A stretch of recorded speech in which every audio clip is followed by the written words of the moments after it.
But first up, and everyone has mentioned this today, inflation figures out reflecting anecdotal evidence, I think, that we are all seeing, hearing and feeling about the state of the Australian consumer economy.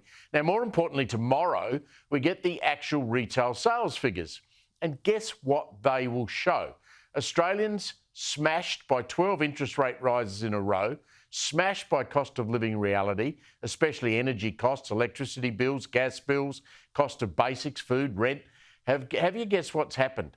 Well, Australians have stopped spending.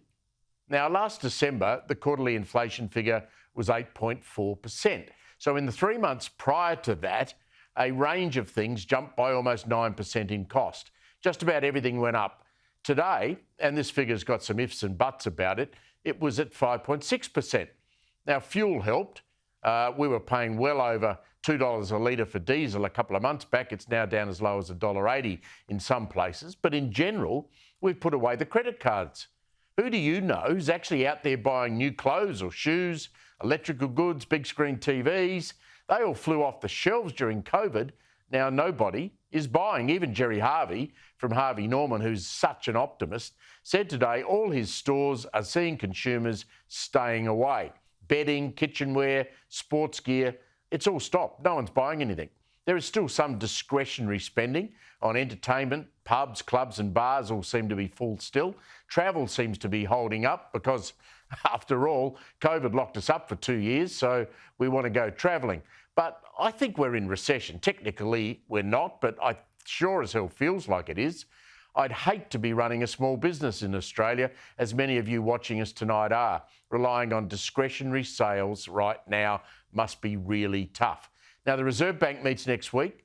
Maybe they'll pause on interest rate rises. But what really annoyed me today was the Federal Treasurer Jim Chalmers making a speech somewhere, throwing out hints that his, and that's his emphasis, the word his, predicted budget surplus at the end of the financial year this Friday would be bigger than thought. Now, I'm pleased to tell you today that 2 days out from the end of the financial year, we are on track to deliver that surplus. In fact, we're in a significantly better position than we forecast at the start of May. Today, I can reveal that the surplus that we're expecting will be bigger than the surplus that we forecast in May. Now, I quite like Jim Chalmers, but please, Jim, just shut up. Your surplus is coming from resource sales, and you know the things that are making you look like a good guy now. The sale of coal and iron ore, nickel, all the stuff you mate Chris Bowen hates. And your surplus comes from battling Australians paying tax on anything that moves, business being slugged for every cent that they are worth. It's no celebration for average hardworking people. It's grim survival in many cases, so just lay off the bragging.